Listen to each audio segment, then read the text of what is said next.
Hi, it's Stephen Van Kampen-Lewis on January 20th. In the middle to late afternoon as usual.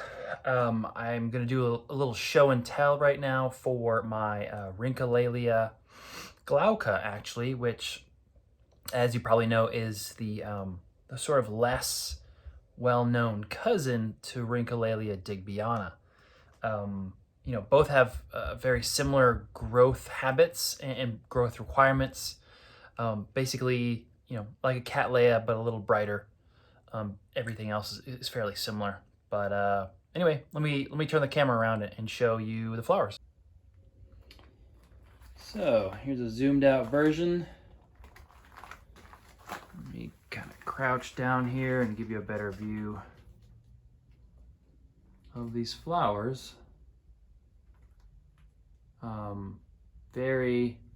I love this species. It's not quite as dramatic as its cousin digbyana, but there's a lot going on for these guys. Let me just swing around here and show you these two that are next to each other. I am a huge fan of, well, first of all, let me get my hand in here to give you an idea of the size of the flower. Fairly firm lip here, and of course the lip is really the dominant part of this guy. But I love that pickety right there in the back of the throat. It's just such a cool contrast. Looks like, I think in previous years it looks more like a solid triangle, but this year it seems to be kind of split in half. Let's see if we can move over to this one. And yeah, it looks like that's the same going on over there. I'll zoom out here slowly, hopefully not to make anybody seasick. But like I said, fairly similar cultural conditions to other cattleyas. I grow mine in a clay pot here. You can see I had this one growing in a previous pot, and it was really only growing over the side. And so I just smashed the back half of the pot and then dumped this guy into this pot.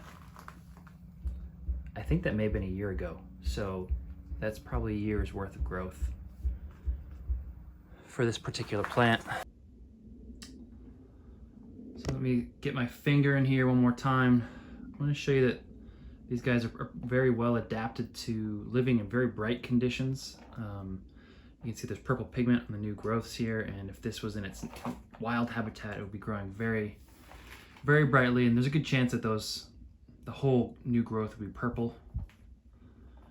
I'm not sure if you can see this, but I'll zoom in. So look at the leaf there, and you'll notice it looks like there's sort of white, sort of a white coating. That's also going to help with reflecting bright light from the leaves during growth.